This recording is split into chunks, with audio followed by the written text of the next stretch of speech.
Hello everyone, welcome to our classes. जैसे कि students हम पूरी प्रिपरेशन कर रहे हैं। इस कोर्स के अंदर आपको इसी हिसाब से पढ़ाया जाएगा कि आपका जो जेई मेंस और जेई एडवांस के क्वेश्चंस हैं वो भी आप क्रैक कर सको। ठीक है, तो मेन फोकस इन्हीं दो पेपरों पे रहेगा। बेसिक से स्टार्ट कर रहे हैं। आज का टॉपिक हमारा लॉगरिथमिक है। ठीक है, लॉगरिथमिक फंक्शंस हैं। लॉग की कुछ प्रॉपर्टीज़ हैं जो बड़ी इंपॉर्टेंट है कॉम्पिटेटिव पॉइंट ऑफ व्यू से, उनको स्टडी करेंगे। तो टाइम वेस्ट नहीं करेंगे, मैं आपको शुरू करता हूँ। फर्स्ट क्या आपके पास, जैसे कि अगर आपके पास आता है, आप ये लिखते हो लॉग बेस में ए और ये बी। तो सबसे पहले जैसे कि आपको स्क्रीन में भी दिख रहा है, जो ये ए है इसको बेस बोलते हैं, इसको बच्चों क्या बोलते हैं, बेस बोलते हैं। और जो ये बी है इसको आर्गुमेंट बोलते हैं। आपको सामने भी दिख रहा है आर्गुमेंट ऑलरेडी लिखा हुआ है। तो स्टूडेंट्स इसका फार्मूला बेसिकली जो मेन फार्मूला है वो क्या है कि जो लॉग है वो आपको आर्गुमेंट को लगा देना है। आर्गुमेंट का मीनिंग क्या है, आपको लॉग बी को लगा देना है। ठीक है, और जो आपका बेस बच गया वो कौन है, ए, उसके साथ भी एक एक्स्ट्रा लॉग लगा देना है। ये बेसिकली इसका फार्मूला है। हम पूरा डिटेल में पढ़ेंगे, फार्मूले से लेके क्वेश्चंस और हिंट सब कुछ पढ़ लेंगे। जैसे कि आप सबके पास एक एग्जांपल है, लॉग के बेस में 2 और 8। तो अगर हमें इसको फार्मूला अप्लाई करना हो तो बच्चों क्या करेंगे, लॉग लगा देंगे 8 को, अपॉन लॉग आ जाएगा 2। अब उसको सिंप्लीफाई कैसे करेंगे, लॉग 8 को हम लिख सकते हैं 2 की पावर 3 और नीचे क्या आ जाएगा log 2 एज इट इज़। हमने एक प्रॉपर्टी पढ़ी है, क्या प्रॉपर्टी है वो, log m की पावर n। ठीक है, log m की पावर n क्या प्रॉपर्टी है, n पहले आ जाएगा और log m इधर आ जाएगा, ये प्रॉपर्टी होती है। तो हम न्यूमरेटर में यही प्रॉपर्टी लगाने वाले हैं, log 2 की पावर 3 पहले आ जाएगा, log 2 बाद में लिख देंगे और अपॉन log 2। तो बच्चों ये log 2 ये log 2 कैंसिल हो गया, तो आपका आंसर 3 आएगा। ठीक है, तो ये पूरा प्रोसेस है इसको करने का। मगर मैं आपको एक शॉर्टकट ट्रिक बता रहा हूँ जिसकी मदद से आप इसको जल्दी ही कर लोगे। आप पहले इसको ध्यान से देखोगे तो आप देखोगे कि जो बेस है, बेस आपका कौन है, 2। आप 2 की पावर क्या करो, आप 2 की पावर क्या डालो कि आपका आर्गुमेंट आना चाहिए। आर्गुमेंट कौन है, 8। तो बच्चों जैसे कि आप सबको पता है, हम 2 की पावर क्या डालें, 3 डालें, तो हमारा आर्गुमेंट क्या आएगा, 8। तो ये 3 ही इसका आंसर है। आई होप आप समझ गए होंगे। ठीक है, एक एग्जाम्पल और आपके सामने ले लेता हूँ। जैसे अगर आपके पास आता है log 2 the base 4, 2 the base 4 और आर्गुमेंट आता है 6, तो इसका आंसर बच्चों आएगा 2। कैसे 2 आएगा, क्यों, मैंने अभी आपको बताया, आपने बेस लिख लेना है, ये बेस लिखा। ठीक है, बेस की पावर क्या करे, बेस की पावर क्या करे कि आपका आर्गुमेंट है। अगर आप बेस की पावर 2 कर लो तो आपको आर्गुमेंट मिल जाएगा।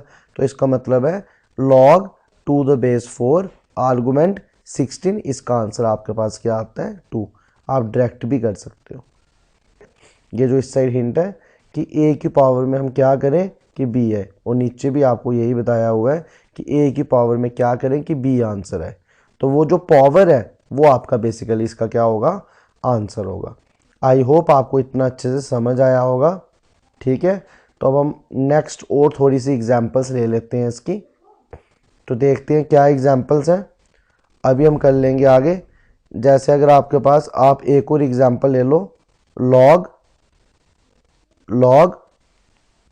ठीक है, log 2 the base 5, log 2 the base 5 और इधर क्या लिखा है 1। तो इसका आंसर क्या आएगा, तो इसका आंसर आएगा 0। क्यों, अभी आपको बताता हूँ। ये आपने बेस में लिखा 5, अब आप इसकी पावर क्या करो कि आपका आंसर क्या आएगा, 1।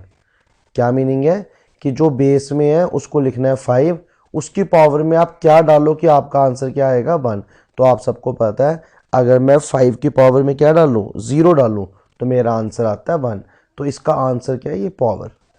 ठीक है, अब मैं आपको इसको मेन तरीके से भी करके बताता हूँ इस क्वेश्चन को। ठीक है, इस क्वेश्चन को हम बिल्कुल मेन तरीके से भी करते हैं, देखते हैं क्या होता है। तो जब हम इसको मेन तरीके से करेंगे तो बच्चों कैसे करोगे, आप एक बार खुद ट्राई कीजिए अभी। ठीक है, और 1 मिनट के बाद मैं भी आपको बताता हूँ। तो आई होप आपने ट्राई किया होगा। तो कैसे करेंगे, मेन फार्मूला क्या है, log 1 अपॉन log 5। अब कैसे सॉल्व करोगे, log 1 को लिख सकते हो 5 की पावर 0 और बेस में कौन है, log 5। अब log m की पावर n, 0 इधर आ गया, log 5 और नीचे भी कौन है, log 5। log 5 कैंसिल, तो आपका आंसर क्या आया, 0। हमने भी तो यही बोला था 0 आंसर आएगा। तो आई होप आपको ये ट्रिक अच्छी लगी होगी और आपको ये लॉगरिथमिक का जो पहला कंसेप्ट है ये समझ आ गया होगा। तो प्लीज़ कॉपी पे नोट कर दीजिए। पूरा मैथमेटिक्स का कोर्स एनडीए का कंप्लीट होने वाला है, बने रहिए हमारे साथ और नेक्स्ट लेक्चर का वेट कीजिए।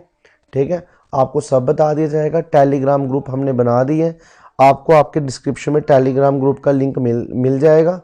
ठीक है, तो एक क्वेश्चन और कर लेते हैं। ठीक है, जैसे मैं आपको बता रहा हूँ, जैसे आपके पास है 2 और इधर है 1/8।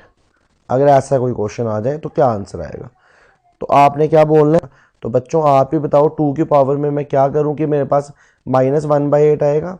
शाबाश, 2 की पावर क्या करूं कि आपके पास -1/8 आएगा। तो आप बोलोगे सर 2 की पावर कर दो -3। कैसे, देख लेते हैं। 2 की पावर -3 इज इक्वल टू 1/2 की पावर 3 इज इक्वल टू 1/8। तो हम डायरेक्टली इसका आंसर क्या लिखेंगे, -3। तो ऐसे ऐसे करते हैं लॉग वाले, आपने कंफ्यूज बिल्कुल नहीं होना है। ठीक है, इनकी प्रैक्टिस कर लेनी है, तो इनको अच्छे से आपने प्रिपेयर कर लेना है। एक एग्जाम्पल बच्चों वो ले लेते हैं, जैसे 5 है और इधर 0 है, तो इसका आंसर क्या आएगा। इसका मीनिंग है आप 5 की पावर क्या करो कि आपके पास आंसर 0 है। तो बच्चों हमने तो ये पढ़ा एनीथिंग रेज पावर 0 1।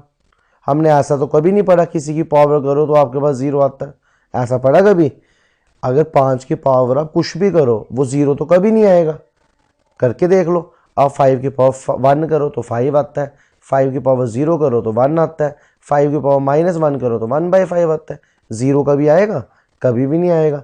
तो जब 5 की पावर 0 कभी भी नहीं आएगा तो बच्चों इस चीज़ का आंसर नहीं मिलेगा, इसलिए इसको अनडिफाइंड बोलते हैं।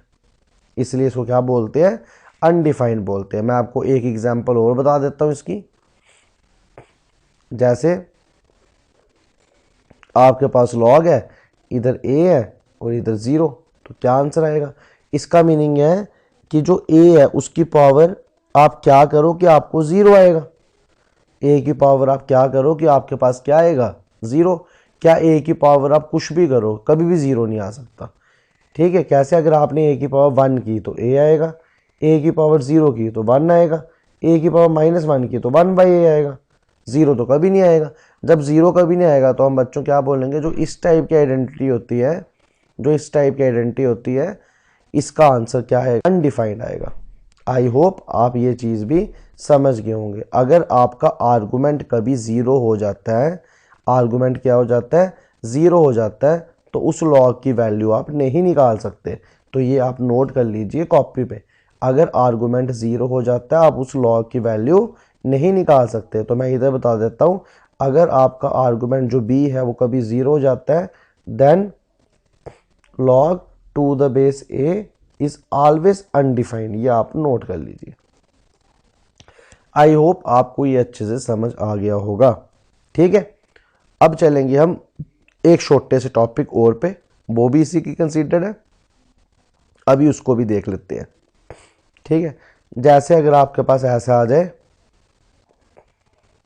log 5, क्या आ जाए, log 5, तो इसका मीनिंग क्या है, इसका मीनिंग क्या है। अब आप दे बोल लोगे सर बेस में कुछ भी नहीं है। बच्चों जब बेस में कुछ भी नहीं हो तो बेस में आपने 10 लगा देना है। बेस में आपने क्या लगा देना है, 10। क्या लगा देना, 10। तो ये बोल रहे 10 की पावर क्या करें कि 5 आएगा, 10 की पावर क्या करें, 5 आएगा। तो ये तो मुश्किल है निकालना, 10 की पावर क्या करें, 5 आएगा। इसलिए इन टाइप के क्वेश्चनों में हम लॉगरिथमिक टेबल का यूज़ करते हैं। लॉगरिथमिक टेबल का क्या करते हैं, हम यूज़ करते हैं। ठीक है, तो आई होप आपको ये अच्छे से समझ आया होगा। अब मैं आपको थोड़ा सा और अलग से एक चीज़ समझाने लगा हूँ। देखो, जैसे अगर आपके पास इस टाइप का क्वेश्चन आ जाए,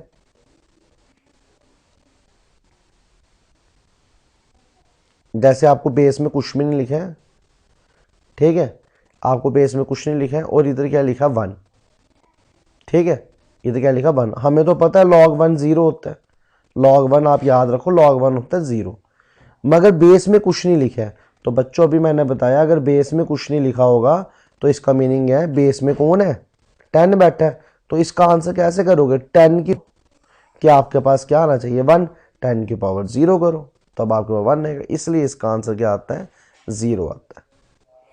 तो ये कुछ बेसिक प्रॉपर्टी थी एक जो मैंने आपको लॉगरिथमिक की बताई। कल के लेक्चर में लॉगरिथमिक की फर्दर प्रॉपर्टीज थोड़ी सी हैं वो डिस्कस की जाएंगी। स्टूडेंट्स आज के लेक्चर में हम इतना ही करेंगे। आई होप आपको आज का लेक्चर अच्छा लगा होगा। प्लीज़ कमेंट सेक्शन में बताइए, थोड़ा सा फीडबैक दीजिए ताकि हम अपने लेक्चर को डे बाय डे इंप्रूव कर सकें और आपको मैथमेटिक्स का ज़्यादा से ज़्यादा बेनिफिट प्रोवाइड कर सकें।